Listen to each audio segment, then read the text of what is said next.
बराई की तो बराई के टाइम पे कोई सॉकेट वगैरह कोई बेंड वगैरह ना निकले, बाद में इनके लिए परेशानी हो जाती है, तो वो अभी से चेक कर रहे होते हैं। तो ये रूफ स्लैब है हमारी, अल्हम्दुलिल्लाह ये फाइनल रूफ स्लैब है।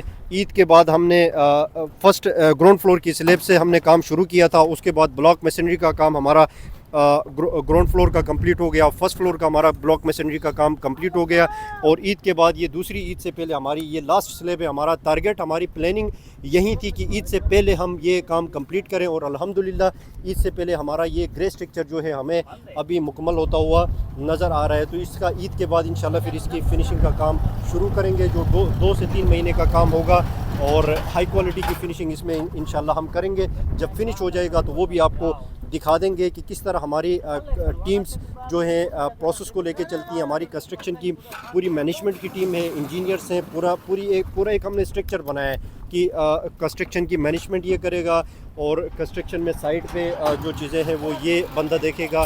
तो सारे इंजीनियर्स की टीम अल्हम्दुलिल्लाह हमने बनाई है ताकि काम जो है वो प्रोफेशनल तरीके से लेके चलें।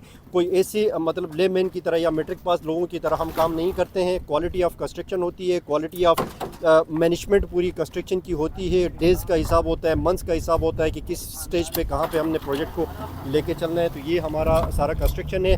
अगर आप भी कंस्ट्रक्शन करवाना चाहते हैं या फ्री में आप आके हमसे मशवरा लेना चाहते हैं तो हमारा ऑफिस जो है आपके लिए ओपन है। आप आके मीटिंग कर सकते हैं, आप अपने प्रोजेक्ट की कोटेशन हमसे ले सकते हैं फ्री ऑफ कास्ट। आप उसकी फिजिबिलिटी आप बनाना चाहें वो हमारे ऑफिस में आके कर सकते हैं। बाकी जो सर्विसेज हैं उसके तो डेफिनेटली चार्जेस होते हैं, वो हम चार्जेस लेते हैं। इसमें हम कंसल्टेंसी में 3 तरह के हम कॉन्ट्रैक्ट्स करते हैं। विद मटेरियल कॉन्ट्रैक्ट होता है, लेबर रेट का कॉन्ट्रैक्ट होता है, सिर्फ कंसल्टेंसी के चार्जेस होते हैं जिसमें मटेरियल लेबर सारी आपने प्रोवाइड करनी है।